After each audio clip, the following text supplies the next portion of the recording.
சித்தருக்கெல்லாம் சித்தர் சிவனை போற்றி.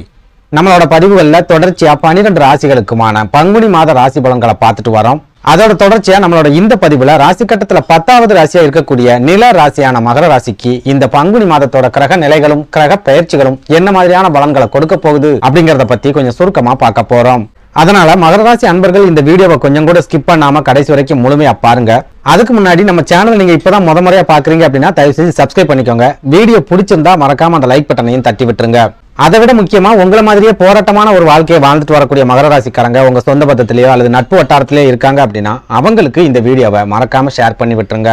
மகர ராசியை பொறுத்த வரைக்கும் தற்சமயம் இவங்க ஏழரை சனியோட கடைசி பகுதியான பாத சனியோட ஆதிக்கத்துல இருக்காங்க. இந்த பாத சனி நிறைய பண இழப்புகளை ஏற்படுத்திட்டு வருது, கடன் சம்பந்தமான நெருக்கடிகளை ஏற்படுத்திட்டு வருது, குடும்ப பிரச்சனைகளை ஏற்படுத்திட்டு வருது, போதாக்குறைக்கு ஒரு சிலருக்கு உடல் ஆரோக்கிய பாதிப்புகளையும் ஏற்படுத்திட்டு வருது அப்படின்னு சொல்லலாம்.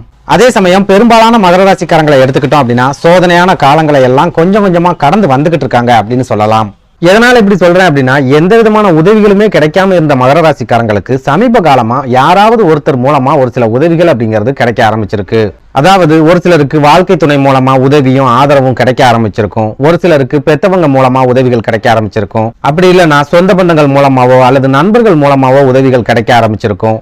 அதுவும் இல்லைன்னா முன்ன பின்ன தெரியாதவங்க, வேற்று மொழி பேசுறவங்க, இவங்க மூலமா கூட ஒரு சில உதவிகள் அப்படிங்கிறது சமீப காலமா மகர ராசிக்காரங்களுக்கு கிடைக்க ஆரம்பிச்சிருக்கும். இதனால மகர ராசிக்காரங்களோட வாழ்க்கையில சின்ன சின்ன மாற்றங்கள் அப்படிங்கிறது வர ஆரம்பிச்சிருக்கு. ஒரு சில வாய்ப்புகள் அப்படிங்கிறதும் அவங்களுக்கு கிடைக்க ஆரம்பிச்சிருக்கு. குறிப்பிட்டு சொல்லணும் அப்படின்னா வேலை இல்லாம தவிச்சிட்டு வந்த ஒரு சில மகர ராசிக்காரங்களுக்கு சமீப காலத்துல வேலை வாய்ப்புகள் அப்படிங்கிறது கிடைச்சிருக்கும். தொழில் அல்லது வியாபாரத்துல தொடர்ச்சியா வீழ்ச்சிகளை சந்திச்சுட்டு வந்த மகர ராசிக்காரங்களுக்கு ஓரளவுக்கு நிலையான வருமானம் அப்படிங்கிறதும் சமீப காலத்துல கிடைக்க ஆரம்பிச்சிருக்கும். அதே நேரம் இது பாத சனி ஆதிக்கம் செலுத்தக்கூடிய காலம் அப்படிங்கறதால கண்டிப்பா பண நெருக்கடி அப்படிங்கிறது மகர ராசிக்காரங்களுக்கு இருக்கத்தான் செய்யும். இன்னும் சொல்ல போனா தேவையில்லாத விரைய செலவுகள் அப்படிங்கிறது இவங்களுக்கு தொடர்ச்சியா இருந்துகிட்டே இருக்கும். அதனால இவங்க என்னதான் முக்கி உழைச்சாலும் இவங்களால பணத்தை அவ்வளவு சுலபமா சேமிக்க முடியாது. ஏதாவது ஒரு நெருக்கடியான கட்டத்துல கண்டிப்பா இவங்க கடன் வாங்க வேண்டிய ஒரு சூழலையும் சந்திப்பாங்க. சுருக்கமா சொல்லணும் அப்படின்னா இவங்களுக்கு 100 ரூபாய் வருமானம் வருது அப்படின்னா 150 ரூபாய் செலவு வந்து நிற்கும். 150 ரூபாய் வருமானம் வந்துருச்சு அப்படின்னா 200 ரூபாயா செலவு வந்து நிற்கும். அதாவது மகர ராசிக்காரங்களை பொறுத்த வரைக்கும் இந்த பாத சனி காலத்துல வரவுக்கு மிஞ்சிய செலவுகள் அப்படிங்கிறது கண்டிப்பா இருக்கும். இப்படி ஒரு சூழல்ல கடந்து போன மாசி மாதம் மகர ராசிக்காரங்களுக்கு பெரிய அளவுக்கு யோகங்களையோ அல்லது அதிர்ஷ்டங்களையோ கொடுக்கல அப்படின்னு சொல்லலாம். அதே நேரம் மகர ராசிக்காரங்களோட தைரியமும் தன்னம்பிக்கையும் கடந்த மாசி மாசத்துல 2 மடங்கா அதிகரிச்சிருக்கு அப்படின்னு சொல்ல முடியும். அதாவது எது வந்தாலும் பார்த்துக்கலாம், இதுக்கு மேல என்ன வந்துட போகுது அப்படிங்கிற ஒரு மன தைரியம் பெரும்பாலான மகர ராசிக்காரங்களுக்கு வந்தாச்சு. இதனால இவங்க ரொம்பவே தெளிவான ஒரு சில முடிவுகளை எடுக்க ஆரம்பிச்சிருக்காங்க. இவங்க எடுக்கக்கூடிய முடிவுகளுக்கு குடும்பத்துக்கிட்ட இருந்து ஆதரவும் கிடைக்க ஆரம்பிச்சிருக்கு. அதே நேரம் கடந்த மாசி மாசத்துல என்னதான் மகர ராசிக்காரங்களோட மன தைரியம் அதிகரிச்சாலும் ஒரு சில உடல் ஆரோக்கிய பாதிப்புகள் அப்படிங்கிறது ஒரு சில மகர ராசிக்காரங்களை முடக்கி போட்டிருக்கு அப்படின்னு கூட சொல்லலாம்.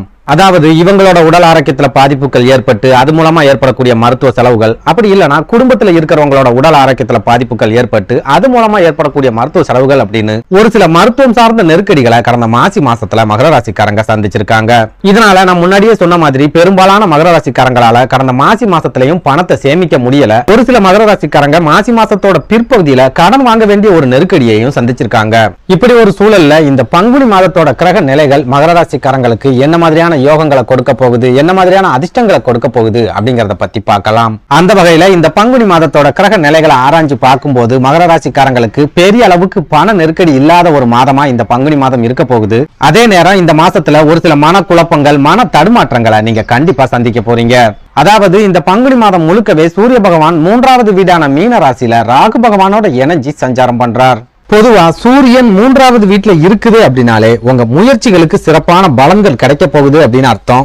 எவ்வளவு தோல்விகளை சந்திச்சாலும் ஜாதகர் துவண்டு போயிடாம தொடர்ச்சியா முயற்சிகளை செஞ்சுக்கிட்டே இருப்பார் அப்படின்னு அர்த்தம். அதாவது ராஜ கிரகமான சூரிய பகவான் இந்த பங்குனி மாசத்துல முயற்சி ஸ்தானத்துல அமர்ந்திருக்கார். இதனால இந்த மாதம் முழுக்கவே நீங்க தொடர்ச்சியா முயற்சிகளை செஞ்சுக்கிட்டே இருப்பீங்க. உங்களோட முயற்சிகள்ல வெற்றிகளும் கண்டிப்பா கிடைக்கும். ஒருவேளை வெற்றிகள் கிடைக்கல அப்படின்னாலும் முயற்சி செய்யறதை எக்காரணத்தை கொண்டும் மகர ராசிக்காரங்க இந்த மாசத்துல நிறுத்தவே மாட்டீங்க. வெற்றி கிடைக்கிற வரைக்கும் உங்களோட விடாமுயற்சி அப்படிங்கிறது கண்டிப்பா தொடர்ந்துகிட்டே தான் இருக்கும். அந்த அளவுக்கு இந்த பங்குனி மாசத்துல உங்களுக்கு அளவுக்கு அதிகமான தன்னம்பிக்கையும் விடாமுயற்சியும் கிடைக்க போகுது. இது கூடவே சூரிய பகவான தந்தை காரகன் அப்படின்னு சொல்லுவாங்க. அப்படி பார்க்கும்போது உங்க தந்தை மூலமாவும் நீங்க செய்யக்கூடிய ஒரு சில முயற்சிகளுக்கு சிறப்பான ஆதரவு அப்படிங்கிறது இந்த பங்குனி மாசத்துல கிடைக்கும். குறிப்பிட்டு சொல்லணும் அப்படின்னா நீங்க சொந்தமா தொழில் ஆரம்பிக்கணும் அப்படின்னு நினைச்சாலும் சரி, அல்லது வியாபாரம் செய்யணும் அப்படின்னு நினைச்சாலும் சரி, அரசு வேலைகளுக்கு போகணும், வெளிநாட்டு வேலைகளுக்கு போகணும் அப்படின்னு நினைச்சாலும் சரி, இந்த பங்குனி மாசத்துல உங்க தந்தை எல்லா வகையிலையும் உங்களுக்கு சப்போர்ட்டா இருக்க போறாங்க. இது கூடவே உங்க தந்தையோட உடல் ஆரோக்கியத்திலையும் சிறப்பான முன்னேற்றங்களை 3வது வீட்டுல இருக்கிற சூரிய பகவான் ஏற்படுத்தி கொடுப்பார். சுருக்கமா சொல்லணும் அப்படின்னா இத்தனை வருஷங்களா எவ்வளவோ சோதனைகளையும் எவ்வளவோ போராட்டங்களையும் நீங்க தனி ஆளாவே சமாளிச்சுட்டு வந்திருக்கீங்க. அதுவே இந்த பங்குனி மாசத்துல உங்களுக்கு வரக்கூடிய சோதனைகளையும் போராட்டங்களையும் உங்க தந்தையோட ஆதரவோட சமாளிக்க போறீங்க. இதனால ஒரு சில காரியங்கள்ல உங்களுக்கு வெற்றிகளும் கிடைக்க போகுது. உங்க தந்தை உங்களுக்கு ஆதரவாகவும் பக்கபலமாகவும் இருக்கிறதால நிறைய அனுபவங்களும் இந்த பங்குனி மாசத்துல மகர ராசி அன்பர்களுக்கு கிடைக்க போகுது. அதே நேரம் ராகு பகவானும் சூரிய பகவானோட இணைஞ்சு 3வது வீட்டிலேயே இருக்கிறதால தந்தை என்னதான் உங்களுக்கு ஆதரவா இருந்தாலும் தந்தைக்கும் உங்களுக்கும் அடிக்கடி மனக்கசப்புகள் அப்படிங்கிறது ஏற்பட்டுக்கிட்டே இருக்கும். அதாவது உங்க தந்தை சொல்லக்கூடிய ஐடியாக்கள் உங்களுக்கு ஒத்து வராது, நீங்க சொல்லக்கூடிய ஐடியாக்களை உங்க தந்தை புரிஞ்சுக்க மாட்டாங்க. இதனால ஒருத்தருக்கு ஒருத்தர் கருத்து வேறுபாடு அப்படிங்கிறது அடிக்கடி ஏற்படும். முட்டலும் மோதலும் தந்தைக்கும் மகனுக்கும் இருந்துகிட்டே தான் இருக்கும். ஆனாலும் இதையெல்லாம் தாண்டி உங்க தந்தையோட அனுபவம் அப்படிங்கிறது உங்களுக்கு கண்டிப்பா கை கொடுக்கும். அடுத்ததா சூரிய பகவான் 3வது வீட்டுல இருக்கிறதால உத்தியோகத்துல இருக்கிற மகர ராசிக்காரங்களுக்கும் ஒரு சில யோகங்கள் அப்படிங்கிறது கிடைக்க போகுது. அதாவது நீங்க ரொம்ப காலமா இடமாறுதலை எதிர்பார்க்கறீங்க, பதவி உயர்வை எதிர்பார்க்கறீங்க அப்படின்னா இந்த பங்குனி மாதம் உங்களுக்கான மாதமா இருக்கும். உத்தியோகத்துல உங்களுக்கு பிடிச்ச மாதிரியான ஒரு சில மாற்றங்கள் அப்படிங்கிறது இந்த பங்குனி மாசத்துல கட்டாயம் நடக்கும். அதே நேரம் ராகு பகவானும் 3வது வீட்டுல இருக்கிறதால நீங்க வேலை செய்யற இடத்துல ரொம்பவே எச்சரிக்கையாகவும் கவனமாகவும் இருக்கணும். குறிப்பிட்டு சொல்லணும் அப்படின்னா நீங்க செய்யாத தப்புக்கு உங்க மேல பழி போடக்கூடிய வாய்ப்புகள் இந்த பங்குனி மாசத்துல அதிக அளவுல இருக்குது. மேல் அதிகாரிக்கு உங்க மேல நம்பிக்கை இல்லாம போகக்கூடிய வாய்ப்புகளும் இந்த பங்குனி மாசத்துல அளவுக்கு அதிகமாவே இருக்குது. இதனால உத்தியோகத்துல இருக்கிற மகர ராசி அன்பர்கள் கொஞ்சம் எச்சரிக்கையாகவும் கவனமாகவும் இருந்துக்கோங்க. அடுத்ததா குடும்ப வாழ்க்கையை பொறுத்த வரைக்கும் இந்த பங்குனி மாசத்துல சுக்கிரன் மற்றும் செவ்வாய் பகவான் சனி பகவானோட இணைஞ்சு 2வது வீடான குடும்பஸ்தானத்துல சஞ்சாரம் பண்றாங்க. இந்த கிரக சேர்க்கையால மகர ராசி அன்பர்களுக்கு பெரிய அளவுல பண பற்றாக்குறை அப்படிங்கிறது இருக்காது. ஏதாவது ஒரு வகையில உங்க கைகள்ல பண புழக்கம் அப்படிங்கிறது தொடர்ச்சியா இருந்துகிட்டே இருக்கும். அதே நேரம் செவ்வாய் பகவான் 2வது வீட்டுல இருக்கிறதால உங்களோட முன்கோபம் 2 மடங்கு அதிகரிக்கக்கூடிய காலகட்டமா இந்த பங்குனி மாதம் இருக்க போகுது. குறிப்பிட்டு சொல்லணும் அப்படின்னா கட்டுப்படுத்த முடியாத அளவுக்கான கோபம் அப்படிங்கிறது இந்த பங்குனி மாசத்துல உங்களுக்கு கண்டிப்பா ஏற்படும். அந்த கோபத்தால ஒரு சில சிக்கல்களையும் பிரச்சனைகளையும் நீங்க சந்திக்க வேண்டியது வரலாம். அதனால மகர ராசி அன்பர்கள் இந்த பங்குனி மாசத்துல உங்களோட கோபத்தை முடிஞ்ச அளவுக்கு கட்டுப்படுத்த பழகிக்கோங்க. அடுத்ததா சுக்கிர பகவானும் இந்த பங்குனி மாசத்துல 2வது வீடான குடும்பஸ்தானத்துல இருக்கிறதால குடும்ப வாழ்க்கையில மகிழ்ச்சியையும் சந்தோஷத்தையும் எதிர்பார்க்கலாம். குடும்பத்துக்கு தேவையான அத்தியாவசிய பொருட்களை வாங்குறதுக்கும் ஆடம்பர பொருட்களை வாங்குறதுக்கும் இந்த பங்குனி மாசத்துல அதிகமான வாய்ப்புகள் இருக்கு. இது கூடவே ஒரு சில மகர ராசிக்காரங்க குடும்பத்தோட சேர்ந்து ஆன்மீக சுற்றுலாக்களோ அல்லது இன்ப சுற்றுலாக்களோ போகக்கூடிய ஒரு காலகட்டமாவே இந்த பங்குனி மாதம் இருக்க போகுது. அதே நேரம் உங்க ராசிக்கு யோக ஸ்தானம் அப்படின்னு சொல்லப்படுற கன்னி ராசியில கேது பகவான் இருக்கிறதால பெரிய அளவுக்கான யோகங்களோ அல்லது திடீர் அதிர்ஷ்டங்களோ இந்த பங்குனி மாசத்திலையும் மகர ராசி அன்பர்களுக்கு கிடைக்காது.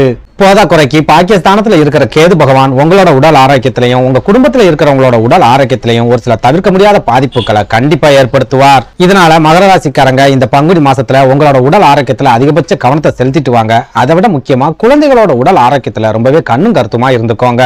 நன்றி, வணக்கம்.